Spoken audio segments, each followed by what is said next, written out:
Oi pessoal, bom dia, tudo bem com vocês? Então vamos para mais uma aula de física? Hoje a gente vai ver a respeito das leis de Kepler, tá? Na apostila de vocês, a apostila volume 2, nós iniciamos essa apostila na aula passada e eu fiz para vocês uma explicação a respeito da força-peso e da lei da gravitação universal, tá? Mas essa aula aqui, ela era bem extensa, ela ainda falava sobre leis de Kepler, mas eu achei melhor dividir para não ficar muita coisa numa aula só. Então hoje a gente vai finalizar a primeira aula da apostila falando sobre as leis de Kepler, tá? Então o que são essas leis aqui? Kepler foi, um físico estudioso que elaborou 3 leis a respeito das órbitas dos planetas, tá? E ele tinha já chegado a essas conclusões todas e ele não podia publicar tudo isso que ele tinha descoberto. Por quê? Porque naquela época era defendido, inclusive pela igreja, o modelo geocêntrico.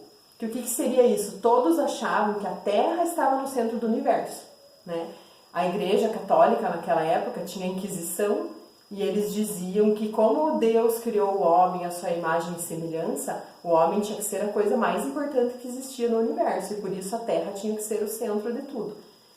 Mas, eles descobriram que não, e hoje em dia é aceito o modelo heliocêntrico, que é o Sol é o centro do universo, os planetas giram ao redor do Sol. Então, ele deixou para publicar essas leis dele no trabalho quando ele já estava no leito de morte, porque até então ele tinha que esconder os estudos dele, senão ele ia ser morto pela Inquisição, pela igreja. Então, o que são essas 3 leis? O que ele descobriu nos estudos dele? Então, a primeira lei a gente chama de lei das órbitas, tá? Ele descobriu que as órbitas dos planetas em torno do Sol são elípticas, são elipses. Elipse, em matemática, vocês vão estudar com certeza, É como se fosse um círculo alongado e ela possui sempre 2 focos, tá? A elipse. E o Sol tem que estar tem que estar em um desses 2 focos. Tá? Então aqui, os planetas, eles não têm uma órbita circular certinho em torno do Sol. Eles têm uma órbita elíptica, tá? Então tem horas que o planeta está girando e ele está mais afastado do Sol, E tem horas que o planeta está girando e ele está mais perto do Sol. Até isso influencia nas estações do ano e tudo que vocês com certeza já estudaram em geografia, Então, as órbitas dos planetas em torno do Sol são elípticas e o Sol está em um dos focos da elipse. Isso é a primeira lei de Kepler, tá? Quando o planeta está mais afastado, o ponto que ele está mais longe do Sol, a gente chama de afélio, tá? Então, lembrem lá, AF de afastado, AF de afélio, tá? Então, quando está afastado é o afélio. Aí, quando o planeta está no ponto mais próximo que ele pode chegar do Sol, perto, de perto, periélio, tem de perto, Então as 2 palavras combinam para vocês, uma dica só para vocês não confundirem, tá? Então, afastado, afélio, perto, periélio, tá? Quando o Sol está mais afastado e mais perto. Segunda lei de Kepler fala assim, que a área descrita pelo raio vetor de um planeta é diretamente proporcional ao tempo gasto para descrever essa área. Então imagine que eu tenho um planeta aqui, e esse planeta vai se deslocar até aqui embaixo. Se eu desenhar os 2 raios aqui, eu vou ter uma área aqui, tá? Aí, se eu já pegar aqui, desse outro lado, o planeta ele girasse daqui até aqui, e eu desenhasse os raios, eu ia ter uma outra área aqui. Essas áreas aqui têm que ser iguais, tá? Mas vocês concordam comigo que esse pedacinho aqui, é mais curtinho do que esse pedação aqui que o planeta tem que percorrer? Então, o que significa? Quando ele tem que andar esse pedacinho mais curto, ele pode ir mais lento. Quando ele tem que andar esse pedação aqui maior, ele tem que ir mais rápido. Então, as velocidades do planeta são diferentes, tá? Então, quando ele está aqui, indo do periélio para o afélio, ele faz um movimento retardado. Ele vai freando, digamos assim, tá? E quando ele faz um movimento aqui do afélio para o periélio, ele faz um movimento acelerado. Ele vai mais rápido. Tá? Aqui tem até 29,3 km por segundo e 30,2 km por segundo. Vocês não precisam decorar esses valores, mas é só para vocês terem uma noção. Tá? Então, o planeta aqui ele faz um movimento acelerado, retardado, e aqui o movimento acelerado. Tá? As velocidades são diferentes para compensar essas distâncias que ele tem que percorrer. E a terceira lei de Kepler diz que o quadrado do período de revolução de um planeta em torno do Sol é diretamente proporcional ao cubo do raio médio de sua elipse orbital. Então é como se fosse uma formulazinha aqui, ó. O período ao quadrado sobre o raio ao cubo tem que ser sempre igual a uma constante. Então o que é esse período aqui, gente? É o tempo para dar uma volta completa no Sol, tá? Então esse tempo elevado ao quadrado. E esse raio aqui é o raio, a distância que a gente está lá do Sol, tá? Esse raio ao cubo. Quando eu divido esses dois valores para qualquer planeta do Sistema Solar, tem que dar o mesmo valor aqui, ó. Tem que dar o valor de uma constante, tá? Então essa é a terceira lei de Kepler, que é uma formulazinha. Agora eu vou resolver aqui com vocês dois exercícios da apostila que nós não tínhamos feito ainda. Eu marquei para vocês tarefa da aula passada, exercícios 1, 2, 3, 4, 5, 6 e 8. E o 7 e o 9 nós não tínhamos feito. Então, o 7 e o 9 nós vamos fazer agora porque eles são a respeito das leis de Kepler, tá? Então, o exercício 7 fala assim, ó. A primeira lei de Kepler demonstrou que os planetas se movem em órbitas elípticas e não circulares. A segunda lei mostrou que os planetas não se movem com uma velocidade constante, né? Eles se movem primeiro em movimento retardado, depois em movimento acelerado. Então, sobre isso, o que é correto afirmar?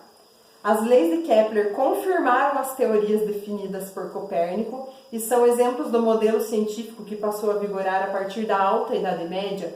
Não, a partir da Idade Moderna, né? E ele defendia o modelo do heliocentrismo, tá? Então, a letra A não é. Elas confirmaram as teorias defendidas por Ptolomeu e permitiram a produção de cartas náuticas usadas no período do descobrimento da América? Não, Ptolomeu defendia o modelo geocêntrico, né? Kepler heliocêntrico, então também não pode ser. Letra C. São a base do modelo planetário geocêntrico e se tornaram as premissas científicas que vigoram até hoje? Não é geocêntrico, é heliocêntrico. Então só pode ser a letra D, né? Ó. Fortaleceram os subsídios para demonstrar o modelo planetário heliocêntrico e criticaram as posições defendidas pela Igreja naquela época. Então essa é a questão correta. Tá? Uma questão de vestibular da Unicamp e que vocês iam saber fazer, tá? Então, número 7, letra D. E agora o exercício número 8 está falando também uma questão de vestibular da Faculdade Getúlio Vargas de São Paulo. Está falando sobre o livro do Pequeno Príncipe, de Antoine Saint-Exupéry. Vocês já ouviram a história do Pequeno Príncipe, né? E lá fala que ele mora num planetinha pequenininho lá, que ele tem a rosa dele, né? E esse planeta ele teria dimensões curiosas e grandezas gravitacionais inimagináveis na prática. Pesquisas científicas, entretanto, continuam sendo realizadas e não se descarta a possibilidade de haver mais planetas no Sistema Solar, além dos já conhecidos. Então imagine um hipotético planeta que ele está distante do Sol 10 vezes mais longe do que a Terra, tá? A massa dele é 4 vezes maior que a da Terra, e o raio superficial dele é metade do tamanho do raio da Terra. Então, o tamanho dele ele é metade do tamanho da Terra, está 10 vezes mais longe que o Sol e é 4 vezes mais pesado, tá? Analisando a terceira lei aqui de Kepler, eles querem saber quanto tempo será que esse planeta demora para dar uma volta em torno do Sol. Então, eu vou ali para o quadro agora, só para mostrar a interpretação da fórmula, como que vocês vão fazer esse cálculo, tá bom? A terceira lei de Kepler diz que o período ao quadrado sobre o raio ao cubo tem que ser igual a uma constante. Se para todos os planetas tem que ser igual a uma constante, vocês concordam que para esse planeta X aí que a gente está analisando, tem que ser igual para a Terra, porque é uma constante? Então, o que eu vou fazer aqui? Ó? Eu vou igualar aqui. Sendo que esse aqui se refere à Terra e esse se refere a esse outro planeta aí. Então, eu quero descobrir quanto tempo que ele demora para dar uma volta no Sol. Eu quero descobrir o período. Vou deixar assim mesmo. No lugar do raio, eles falaram que ele está 10 vezes mais distante do que a Terra do Sol. Então, aqui, ó, é 10 vezes o raio da Terra. Aqui, o tempo que a Terra demora para dar uma volta no Sol é 1 ano. E o raio da Terra eu vou deixar assim mesmo, tá? Agora, aqui, o que eu posso fazer, ó, gente? Eu tenho que elevar isso aqui ao cubo, tá vendo? Então, período ao quadrado é igual 10 ao cubo dá 1000. E RT ao cubo. 1 ao quadrado dá 1 mesmo. E aqui RT ao cubo.